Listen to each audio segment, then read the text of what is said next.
Is that it? Oh, man. All right, take that piece of junk back to your seat and tell me what you want to say.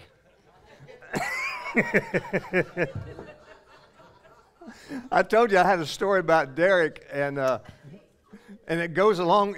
That's the reason why this thing happened earlier too. The whole stand fell down earlier, so so I'll talk about that in just a minute. Let's turn the lights on for me, Chrissy. Hey, those of you watching by Facebook Live or by YouTube Live, glad that you're here. Glad that you tuned in today. Hope that you are part of. I hope that you'll share your page with some of your friends and let them tune in as well. We're glad you're here. Let me begin by telling you a story. Elizabeth Morris is a woman from a small Kentucky town who years ago, this has been back in the 80s, 2 days before Christmas, was sitting up one night waiting for her son Ted to come home. He had a part-time job at the mall. He was in college, but he was home working this temp job over the Christmas break to make some more money, for school. And he was late. And at 10:40 p.m. that evening, she received the phone call that no parent ever wants to receive, and that every parent dreads. And on the other end of the phone, it said, "Mrs. Morris, this is the hospital calling, and we're sorry to tell you, but we have your son here, and he just died." Well, you can imagine the devastation when she got that call. And after she got to the hospital, again, they began to put facts together and figured out what was going on. It turns out a 24-year-old man by the name of Tommy Pagagi had been driving drunk. His blood alcohol level was 3 times the limit. And he'd crossed the center line and smashed head in with her son Ted's car. He was only slightly injured, as is often the case, but of course her son was dead. Elizabeth and her husband Frank were devastated about that, as you can imagine. If you're a parent, or even if you're not a parent, you can imagine the devastation there. And Ted was their only child. And their anger was justifiable at that particular point, but it even escalated when they went to court and watched as Tommy Pagagi was given only probation for what had happened to their son.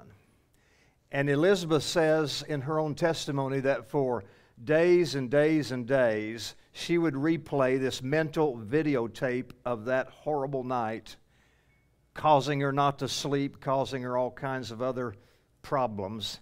And she wanted revenge. She would fantasize about driving down the road and seeing Tommy walking along and boring her car into him and driving him up against a tree and watching him through the car window die a slow and agonizing death. She actually spent, in those first days, she actually spent a lot of time tracking Tommy, hoping that she could catch him violating his parole and get sent to prison. But there was only one problem. You know what it was? I'll tell you at the end of my sermon what that problem was and finish the story. Now, we're in this series called Krazee Luv. Love is crazy. Crazy good, crazy bad, but it is crazy. It's multifaceted, and especially a good crazy when you talk about the love of God that He loves us with, this good, good God, this good, good Father. That kind of love is crazy good, and it's one that we need to understand so that we can better receive it, and in receiving it, better give it to other persons. So now we're in 1 Corinthians 13. We're looking at each of these characteristics of love. 1 Corinthians 13 is called, fittingly, the love chapter. And so now we're down to verse 5, and listen to what it says. Love does not dishonor others. It is not self-seeking. It is not easily angered. All right, 2 things today on your note sheet. Those of you who are keeping notes, 2 things we're going to talk about. First of all, Paul says love does not dishonor others. That literally means love is not rude. Love does not dishonor, does not act unbecoming. Love has good manners. Say good manners. Love has good manners. When you share love with people, you're not rude and crude, but you have good manners. We had a Valentine date this year, and it was very romantic. We went to the state fair and saw the animals and cheated on our food and had a great day. And it was just a really special day for us to be together.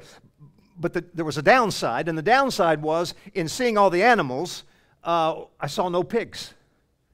Not one pig. I mean, we saw goats, and we saw chickens, and we saw ducks, and we saw geese.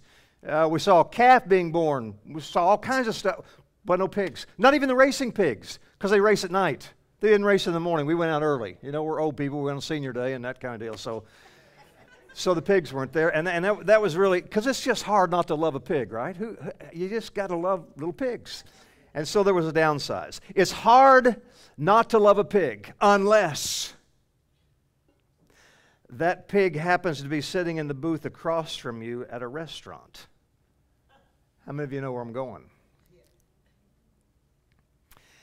And he's just slopping it down, talking with his mouth full, mayo at the corner of his lips, chewing with that smacking sound that just comes from eating with your mouth open. And then you look and you hear as the guy leans back in his booth and belches. So I lay down my fork. I start sliding out of the booth. Nancy says, "Leave it," which is the command we give our puppy when she's about to get into something she's not supposed to get in. I don't know what that says about me, but I obeyed her like a good little puppy and got back into the booth. I had a rough week with this anger kind of stuff. Oh, not yet you don't, but you will. Anyway, when something like that happens, you're reminded, when you see a person like that, with no manners in public, you're reminded why your mom always said to you, "Don't slurp your soup," or "Keep your mouth closed when you chew," right? That brings it all back home for you. It wasn't so much about keeping your clothes clean or your health or your digestion. It was about not being rude. It was about having good manners or being considerate of other people. You see, it's those little things that we do for other people that say, "You matter to me. You are significant to me. You are worthy of respect." It's just the little things as we share love. I was going to tell a story. I was hoping he would be here. Bob McConnell and I had lunch together this week, and he told us, he was telling me a story. How many of you have a problem when you get a cold call from a salesperson and they just have this spiel that they just keep going and going and going, you can't get a word in edgewise and you don't want to talk anyway? And bless their hearts, they're just trying to do their job. They're trying to make some money. I get all that, but still it's frustrating for me. Bob was telling me a story. I was telling about what I was going to speak on Sunday, and he said he got a call. He thought he recognized the number, so he answered the phone. It was from a solar panel salesperson. And he said, and I said, "Oh boy, how'd that go for you?" He said, "Well, he said, I just listened. I patiently just listened and kind of gave it, all the way through, let him give the whole spiel. And he said, when they're finished, I just said, you did a great job in that presentation. I just want to tell you that. And I'm thankful for that. And but I have to kindly decline. I'm just not interested right now. But thank you so much for what you shared with me." And he said, the guy got real quiet for a minute, and then he said, "Sir, I've never had anyone say something like that to me on the phone. Usually I get cussed out or they slammed the phone down. I don't even get to talk to that many people. I just want to thank you. You've made my day." And I said, "Well, how were you able to do that?" He said, I had a daughter who had a job like this one time. And the stories she told me made me so upset that he sort of vowed he would never let that happen. Love has good manners. Love just bites the lip sometimes when you need to. I heard a story. This is a true story. A woman was granted an annulment because her new husband was overtly rude. Now get this. Strangest thing you ever heard. She went to court and claimed that speaking of belching, he belched all the time. And he was always walking up, belching at her and belching at her. Newlyweds, you imagine? No, you can't. Belching all the time. And the judge granted the annulment on the basis that it was apparent the man didn't love the woman, really, or he would not have been so rude that to just belch all the time. That's extreme, but it illustrates the point. Love is not rude. You say, but I'm not a rude person. I don't really have an issue with this. And my question would be, what about the people closest to you? What would they say? What would their response be? Maybe they would say the same thing. I would hope they would. But just in case, let me give you a couple of tips to help with rudeness. Maybe you can share these with someone else as you guys fix my sound. Number one, always ask questions instead of making statements. Always ask questions because people respond so much better that way. Rather than this.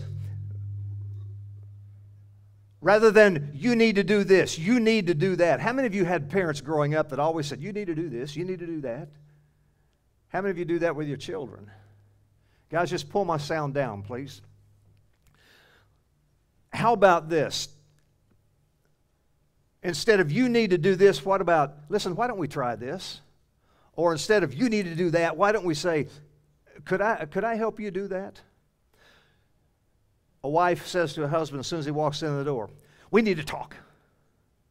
Now, how do you think that husband's is he going to be fired up about talking? Or vice versa? Wife walks in, the husband says, we need to talk. That's probably not going to generate a great conversation. How about something like, honey, listen, when you get a chance, could we talk about something? Okay, sure. You know, especially men, they're so stupid, they think, oh, this is going to be good, fun, right? So anyway, learn how to ask questions rather than making statements. Your life's going to be so much better, and it's a great way just to show good manners. Second thing is, always say please and thank you. Now, I know that sounds very childish, sounds quite puerile, I get it, you're adults. And it sounds childish because these are some of the first words we learn as toddlers that we're supposed to say. Even today, some little child one of you guys will bring a grandchildren or a child, and I'll give them a compliment, and the first thing that comes out of your mouth is, what do you say? What do you say? Yep, right? Oh, thank you. So I get it that this is a child concept, but watch this. As adults, especially adults in a love relationship, these words can easily fall by the wayside. If you think about when you first enter into a relationship, you're on good behavior, right? On your first date, on the first week or two, the first month or two, the first year or two of marriage, I keep pointing at our newlyweds, you're on good behavior. And you open the door for her, and you hold his hand, and it's all about please and thank you. It's all about compliments. It's all about special surprises. It's all about you first kind of a thing. In other words, there's not a lot of rudeness, if any at all. It's always just about good manners. But sadly, what happens is after a bit in the relationship, we begin to take each other for granted somewhat. And those good manners and the pleases and the thank yous just sort of disappear. They're sort of maybe once in a while if they're there at all. You would be amazed how a relationship can flourish and be enlivened when these words, just please and thank you, are put back into the mix. I tell you, your partner and other people will respond to this. Thank you, Julie. Carol, will you please help me? Saying people's names, please, thank you, those kinds of things. And I'll tell you what will happen in a relationship. You begin saying please and thank you regularly, and before long you're going to start hearing, well, you're welcome. And maybe may I? Here, let me. And all of a sudden, you'll be bringing flowers to her, and she'll be ironing your shirts again, and both of you will get in bed a lot earlier at night. Lots earlier, if you know what I mean. Wink, wink. I think you get the picture. So, don't be rude. Have good manners. Ask God's help for this. And the second thing is, Paul said in verse 5, love is not easily angered. And literally that means love is not a hothead. How many of you don't have any problem with this? I don't. You don't have any problem with being angry? Good. One liar. Anybody else?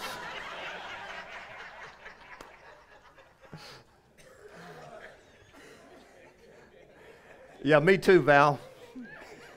Right there with you, girl. Especially when I'm driving. Especially when you're driving. Never anger. Ah, I got you. Yeah, me too.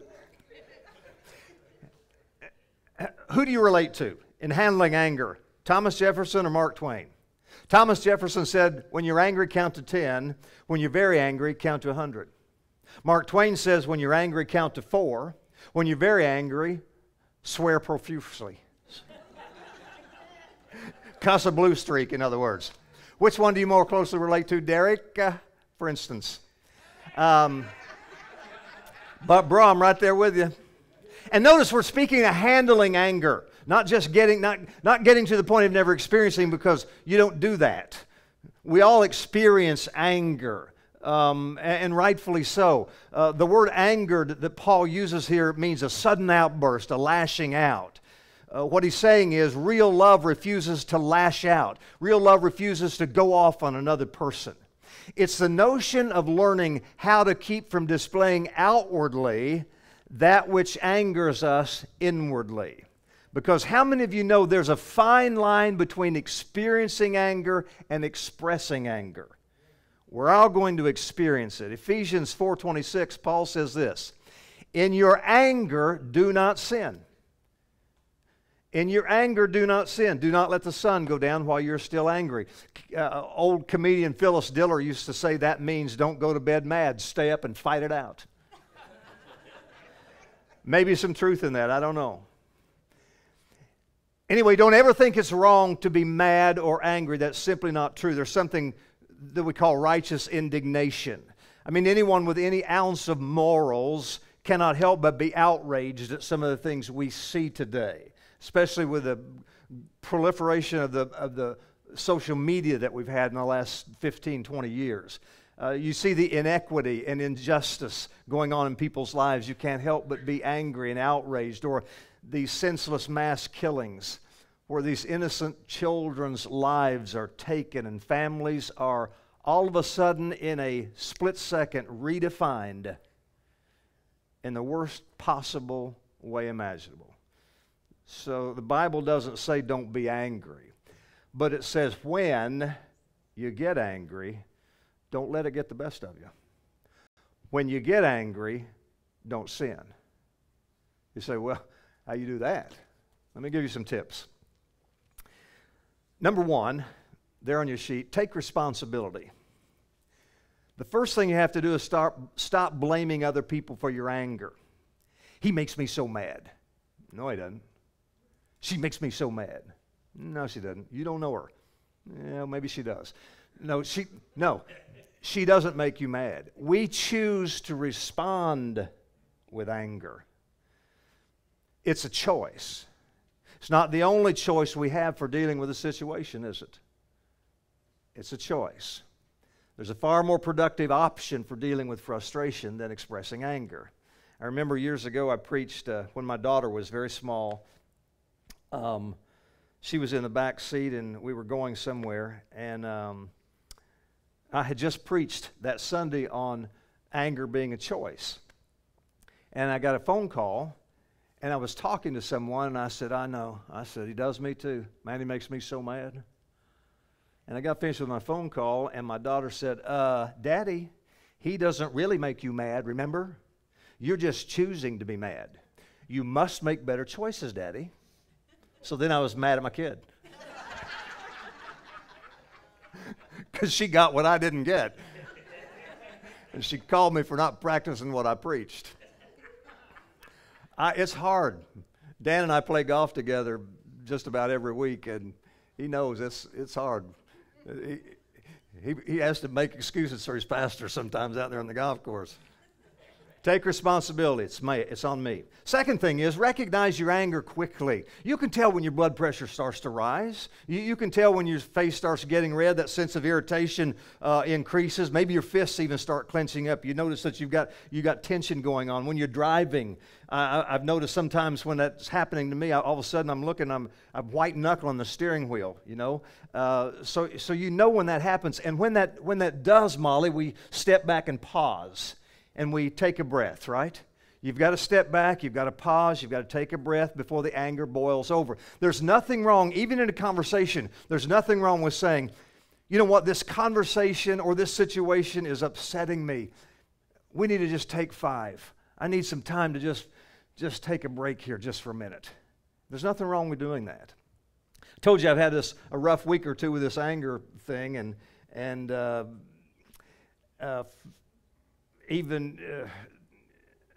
first of all, it was Chili's the other night. The first thing I was telling you about, where Mr. Piggy was sitting over there. Next, it was Outback. And nothing about the restaurants. The restaurants were wonderful and the food was good. But at Outback, we just live around the corner from there, so I went down to get a takeout order. And it was going to be a few minutes, so I went in and sat down. And I'm sitting there in this area where you sit and wait, and a family came in, grandfather, father and mother, and 3 kids.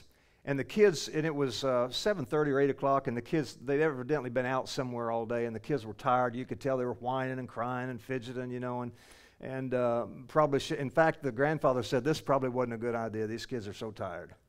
Well, this man, this dad, was sitting there, and big old sloppy guy, and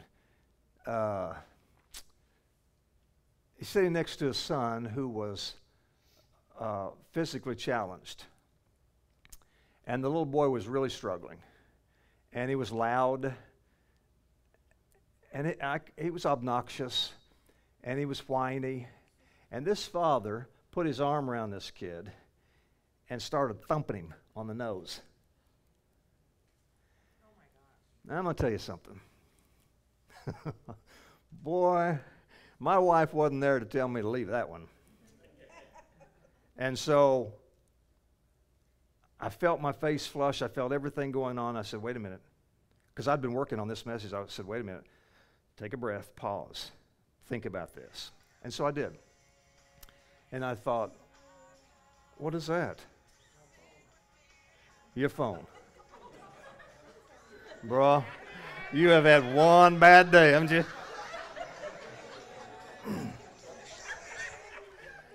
Hello.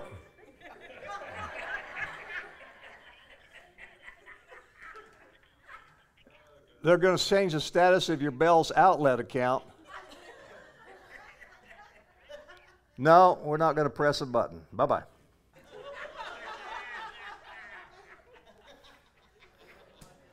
They want to know if you want to change the status of your Bell's outlet account, and I told them no. So, slide to power off. There we go. It's been a great morning here, boy. Those of you who are watching and not here, you're really missing it today. Wow. Recognize your anger quickly. I'm recognizing I got to step back and pause right now. Pardon me while I take a breath. This is great, isn't it? So where was I? I'm at Outback. Nice restaurant. Dad puts his arm around this physically challenged little boy. He's probably 6 or 7 years old. And he starts thumping him on the nose. And he didn't just do that. I mean, he just bump, bump, bump, bump, bump. And boy, it got me. And I've grabbed the seat like that, and I'm trying to think. And so I think it through, and I think, okay, if I beat this man senseless, I will probably go to jail. My wife will really be mad. And I don't want to go to jail. I just want a friggin' bloomin' onion. And then I took another breath, and I thought, okay, maybe just a quick throat punch. And then I thought, that would even traumatize this little boy more. So I didn't. What I did was I cleared my throat loudly. And everybody looked. And this guy looked at me, and I gave him one of the most angry, evil, I'm about to beat your ass looks I could give. I mean, it was. I was leaning into it, man. And he saw me. And he kind of bowed up at first. And then he realized I was serious. And, of course, I'm all buff and swole. So he began avoiding eye contact with me. Thankfully, he kept his hands off the little boy. Now, that wasn't the best response, but I'm just trying to show you that I did try to pause and try to do the right thing. And so I didn't go to jail. I mean, you know what I mean? So I had that going for me. Recognize your anger quickly. And thirdly, identify the cause of it. Identify the root cause. Most of the time when you get angry, it's from one of three things: hurt, fear, or frustration. Hurt, somebody hurts your feelings. And not only does it break your heart, it makes you mad. When you're wounded, that hurts. Fear. When something scares us, we tend to respond aggressively. Have you ever walked around a corner and there was a snake or something like that, and or we tend, and we can do that with people too. Maybe you fear the destruction of a relationship or the embarrassment of a loss of some other kind. When we feel threatened, we become angry. And also then hurt, fear, and frustration. When things are not going like you want them to go, you've got your day planned out, right? And if you've got any OCD in you like I do, if you get something out of line, it messes with you. And so you got everything planned. Let's say you're going to go on vacation. You're going to leave at 7 in the morning. Everybody's ready. Everything's ready. You got everything packed in the car, Everyone goes to bed early. Get up, you have a nice breakfast. 7 o'clock. It's 2 till 7. Go to the car. You get to the car, you got a flat tire. Now, you got a schedule to keep, but you got a flat tire. How many of you know that's frustrating? You got a car full, and you got kids that are wanting to go, and you've got a flat tire. So, you can do one of two things. You can let that not influence you, or you can let the frustration take over, in which case you're probably going to explode with anger all over your family and ruin the first day or so of a vacation, just simply out of frustration. The challenge for us is to stop when we're angry and ask, am I upset because I'm hurt? Am I upset because I'm afraid? Am I upset because I'm frustrated? Because oftentimes identifying the problem accurately, when we do that, the anger gets diffused and we start working to solve the problem. So what I'm saying is identify why the things that anger you. Number 4, and the most important thing, trust God to set you free. If you have a problem and an issue with anger, you have to deal with it as a spiritual problem. You have to allow the Spirit of God in you to begin to heal your hurt and to deal with your pain and your frustration. And by the way, that will be a process. That won't happen overnight. That will be a work in progress for you. And some of us will deal with that all of our lives. It will always be a work in progress. To rely on the Holy Spirit, to forget and say, uh-oh, and then to rely on the Holy Spirit. It won't happen overnight for you, but through God's Spirit, it can happen. All right, one more thing. Look at verse 5 again. It says, love does not dishonor others. It's not self-seeking. It's not easily angered. And then look at this next phrase. Love keeps no record of wrongs. What that means is love forgives. Now, we talked about this in length of just a few weeks ago, so I'm not going to rehash all this thing about forgiveness again. But watch this. It's very difficult to choose to forgive someone, and remember, forgiveness is also a choice. It's very difficult to forgive when your heart is filled with anger and hatred. It's very, very difficult. You think of the times you've chosen to forgive someone, it's when your emotions have cooled down and the anger has subsided, because they often go hand in hand. She wanted revenge. She would fantasize about driving down the road and seeing Tommy walking along and then boring her car into him and driving him up to a tree and then watching him die a slow death in agony. She actually spent a lot of her time tracking him, hoping he was going to do something wrong so she could turn him in and have him violate his probation and go off to prison. There was only one problem. The problem was Elizabeth was a Christian. And as she brought her feelings to God and prayed about all of it, she was reminded that God himself had also lost his only son.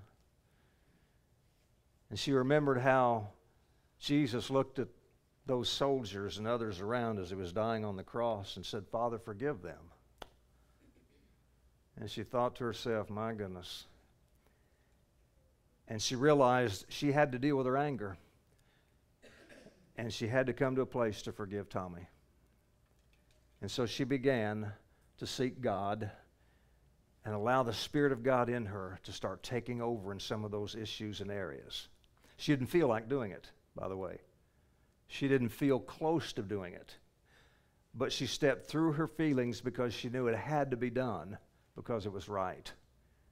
And ultimately, she went to him in person and said, "Tommy, I've been very angry and I'm sorry.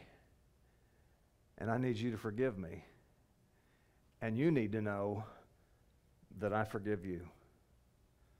Tommy, I forgive you." Now, if the story ended right there, that'd be a great story, wouldn't it? Check this out. She didn't just forgive him. Her and her husband actually began to build a relationship with their son's killer. He started attending church with them. Almost every Sunday they would go out to eat after church. It wasn't long before in a conversation after church that he expressed such interest in knowing Jesus that they were able to lead their son's killer to faith in Christ. Because of their influence, because of their forgiveness, because of their not of this world love, Tommy decided he too wanted to become a Christian. I'm thinking that's how the Christian life's supposed to work right there, isn't it? Not sure I'm there yet. You're probably afraid to admit it, but you're not sure you're there yet either. I'm thankful they were there. By the way, in 1 Peter 3:15, this final verse for you, Peter says, "Always be prepared to give an answer to everyone who asks you to give the reason for the hope that you have." Peter's saying we're to live our lives in such a way that it forces people to ask questions. Questions like, why are you like this? What is it that allows you to be gracious? How can you forgive someone who offends you like that? Why do you love the way you love? And the good news is you get to tell them because you've already shown them where that love comes from, through your willingness to be forgiving and to be kind. That's what happened with Elizabeth and her husband Frank. Because they were willing to make a choice to lay aside their anger and forgive a person who was not necessarily deserving of their forgiveness at that time. And because they did it at a time when their emotional pain was at its crescendo, when it was at its peak. Because of that, they were healed of their anger, they were healed of their bitterness and their unforgiving spirit, and health and wholeness was restored. And Tommy Pagaji's life was transformed for all of eternity. That's a good story, isn't it? That's a good God. Here's my challenge today. This week, you go love so crazy good that you're a life changer for someone. Love good this week. Love one another. Love yourself. Love people you don't know. Ask for opportunities to just show some crazy love to someone, somehow, somewhere. Be a life changer. Amen? Amen. Let's give the Lord a hand. Good morning. Good morning. Hey, those of you watching today, thanks. And I'm sorry you weren't here for all the mayhem. It was fun. You would have loved it. So if you're in our area watching, try joining us next week. All right, we're going to still talk on this topic of love, and we'd love for you to be here and be a part of it. Share this on your page, on your social media pages, and Go to our website, newdaychurchbrandon.org. If you would like to donate to our ministry, we would welcome that and appreciate it very much. And there's a safe and secure place on our website for you to do that, okay? God bless you. See you later.